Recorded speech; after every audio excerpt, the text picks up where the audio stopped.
to the Cornerstone Integrative Healing Podcast. It's Carrie and Jen here, and we have another great episode for you today. We hope you've been enjoying just maybe more so a focus on physical things.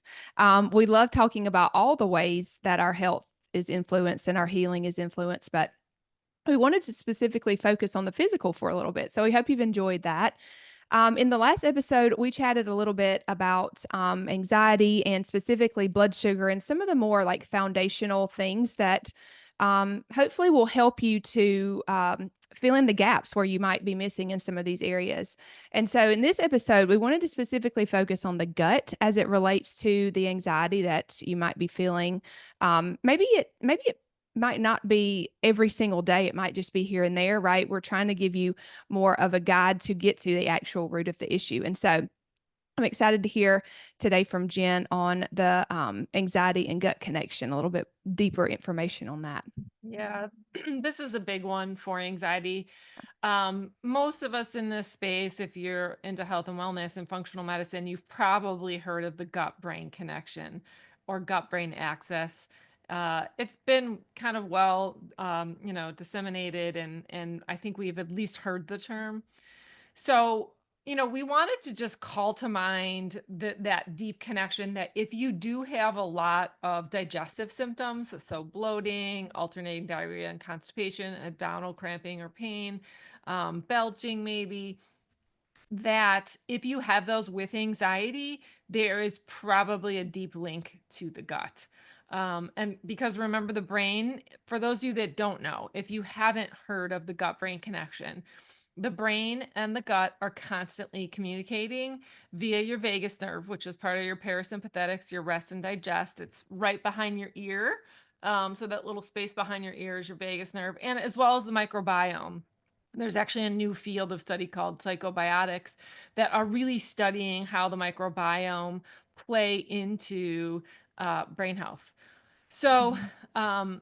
the brain and the gut are deeply connected, and so we just really wanted to spend just an episode specifically on this because it's so important. So, if there's inflammation in the brain, you've had a post concussion, you've had a brain injury of some sort, a fall, TBI, then your gut is on fire as well. When the brain's on fire, the gut's on fire because they're both communicating. Today we're going to talk about just a little bit about the opposite direction. So when the gut's on fire, the brain's on fire too. So increased inflammation in the gut usually can come from a couple ways. One is compromised gut lining. So we have a couple layers in the gut that we've talked about. So you have your microbiome layer, and then there's this like nice mucogen or mucus layer, and then you have that single layer of epithelial cells, which is your gut lining. Specifically, when they talk about those specific cells, this is how the nutrients get in, the digested nutrients get into the bloodstream. So what happens is when there's leaky gut, especially when the gut is overridden by pathogenic or opportunistic bacteria, and there's a lot of inflammation, what happens is the leaky gut, so those single layer epithelial cells spread apart. And so what you have leaking is undigested food, and also something called lipopolysaccharides, which are extremely inflammatory, and they immediately tell the immune system to be on alert. So this is what creates the problem, right? Um, and there's lots of things really to, cause that gut to be irritated. We've talked about food sensitivities before, so inflammatory foods, seed oils, vegetable oils, artificial sweeteners, food stabilizers like gums and carabins, pesticides like Roundup. These all play a major role in your gut dysfunction. So, can you get rid of them 100%? No. I mean, we eat out. You're going to be exposed to pesticides. You're going to be exposed to your food sensitivities, but we just want to mitigate them as much as possible. Also, Medications are also can also cause leaky gut yep. You want to talk for about sure. that? Yeah, it's just I think sometimes even OTC medications, Over the counter. taken yeah, over-the-counter medications taken long term when they're not really supposed to, or same thing with prescription medications. It's just it can deplete nutrients, and it just has that effect on your body, right? It just kind of it's not healing in a way because they're synthetic. So, I just wanted to mention that. Yeah, especially things like ibuprofen, they really do compromise Yeah. the gut lining, birth control, and then probably the worst case scenario would be what's called a PPI or proton pump inhibitor, and these Yeah. are your acid reflux meds, whether they're over the counter or prescription, because they decrease the acidity in your stomach. Remember, your stomach is supposed to be an acid producing machine. The pH should be 1.5 to 2, and those PPIs bring those proton pump inhibitors bring that acidity in the stomach up to 5 or 6, and your proteolytic enzymes do not work at that pH. Right. Yeah. Um, so if you're on birth control, chronic pain meds, chronic use of NSAIDs. I know in the beginning I had really painful periods and I would take 800 milligrams on an empty stomach all the time, not even Mhm. thinking about it, right? Um, Don't do it. yeah. Right. For those of you that want an alternative, I love Nervagesic from MediHerb. I think it works great as a pain, alternative. So just FYI. So back to the gut. Anyway, so increased inflammation in the gut lining, specifically. So there's pathogenic or opportunistic bacteria, right? There's an overload in that microbiome. And also remember those pain meds alter the microbiome too. And then reoccurrent, of course, antibiotic use has been linked in studies to anxiety and depression. So, because antibiotics kill the pathogenic and the good bacteria, of course, um, there's a problem when you're taking the recurrent antibiotics and the body doesn't have a time to rebound. So, the Bacteroides, bacteria specifically, are involved in GABA production. So, GABA neurotransmitter is our rest and relax hormone. It helps us feel Who less doesn't need more of that? right. I love that. Please, yes, please. But thinking about GABA, you're like, "Ah." I Uh, know. n so GABA is a major neurotransmitter that can be lacking, especially for people with, autoimmune and Lyme too, because, the especially with Lyme, the high ammonia, production can alter, these microbiome and then decrease your GABA. So, there is such a thing called GABA or antibiotic induced destruction of GABA producing bacteria. And that does play a major role in anxiety, especially if you've had multiple rounds of antibiotics. So can you take, exogenous or outside GABA? Absolutely. And we do that with certain anxiety patients. We will give them GABA supplementally until we can get their anxiety under control and get the gut together and that sort of thing. So when obviously you've had the recurrent antibiotics, we suggest a reintroduction of beneficial bacteria, especially with the Bacteroides bacteria, the lactobacillus specifically, um, through diet, obviously, and through a probiotic supplement because they do have an anti-anxiety effect. And I just Yep. want to talk about this study. While it might be a little bit gross, it really demonstrates kind of the role of how powerful these microbes are. So they did this mice study and they had normal mice inside the cage and they had anxious mice on top of the cage. Okay. So the anxious mice were actually pooping and the normal mice were consuming their feces. And what the scientists found was that the normal mice actually started to become anxious. Wow. So, this is a major factor in anxiety. So, what you want to do, and let me also say this, if you've had stressful situations, a major stressful event, you've had a major car accident, a death, a divorce, that can act like a course of antibiotics on your gut. Oh, probably multiple Right. courses. Yeah. Right. Right.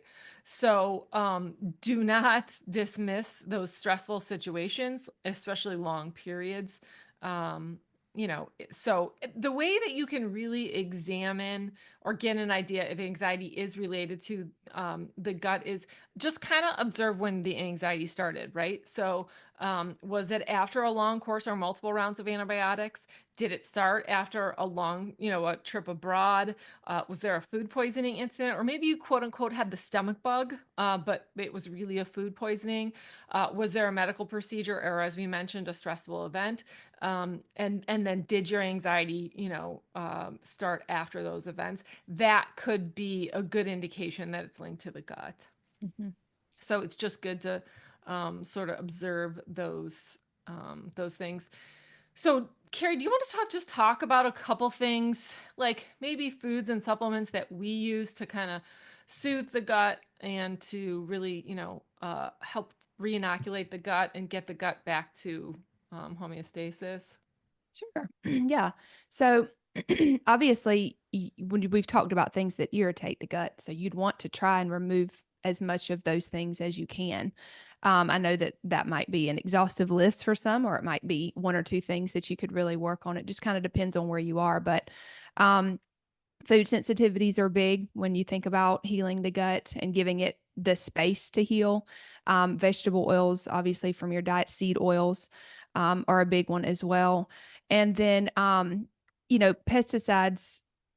Pesticides are a big deal as well. So try to eat organic. Try to eliminate those as much as possible. Um, and so adding in some probiotics or fermented foods can be really, really helpful to try and get the microbiome back to a good, healthy place.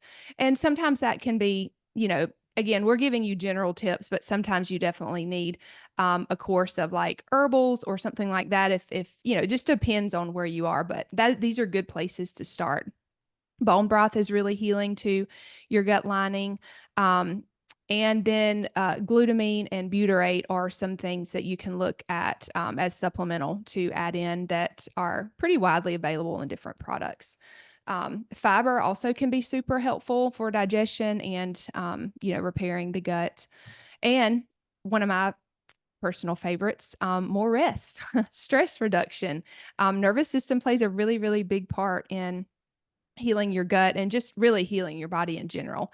And so, yes, rest at night, obviously we all know we need to sleep at night, but even more so rest, mental rest, physical rest during the day, even. I'm a huge fan of like breaking up that stress cycle so that you can rest better at night. So trying to take, 10 to 15 minutes midday can be really, really big in breaking up the amount of stress that you feel and that your body feels.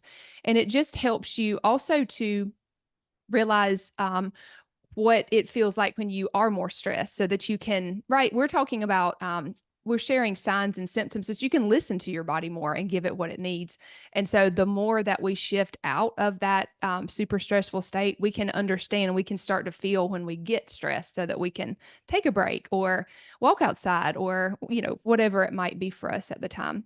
So, Yeah, and if you can do it before lunch, so if you're at yeah. work, because remember, we digest properly in that parasympathetic state. So if we're constantly in fight or flight and we're eating at our desk and trying to work through lunch, Yeah. um, you're not digesting well. So if you can take that 10 minutes before lunch, you don't Right. have to go outside, put your feet in the grass.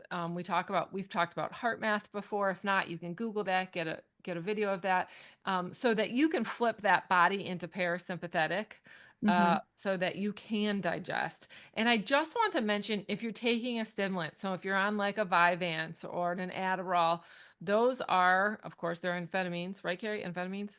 Hmm. Yeah. Um, they are stimulants, and their job is to stimulate and will stimulate cortisol. And while I understand that for some of you they might be a must, they do affect your ability to, regulate your nervous system and digest. And that's, where, we can try to work with you to address some of those things. Yeah. The only other thing I wanted to mention, if you're introducing fermented foods or the prebiotics, the fibrous prebiotics, and your bloating increases or your Yeah. digestive system seems to be worse, that could be a sign of SIBO, so small intestinal bacterial overgrowth. And so you do want to, that needs to be addressed first. SIBO, of Yeah. course, is precipitated by stress, which decreases hydrochloric acid in the stomach, and things like ibuprofen and a dysregulated microbiome. So there's certain things that you need to do. So if you tried things like glutamine, which we use glutamine all the time with enzymes, right, that seals up the Yeah. leaky gut, or butyrate, which should be produced in by your, if some of those simple things aren't working, that's something you should probably address. So we would highly suggest you could take our quiz online. You can go to our website, cornerstoneintegrativehealing.com, and Yeah. learn more. Yeah. It's our cornerstoneintegrativhealing.com/quiz. That'll take you directly to the quiz. But Perfect. if you feel like you're doing a lot of these things or you just have more questions and you want to see if it will be a good fit to go deeper, you can schedule a free call as well. So those are just some options for you. We want to meet you where you are, but hopefully this information has been helpful and we'll see you guys on the next episode.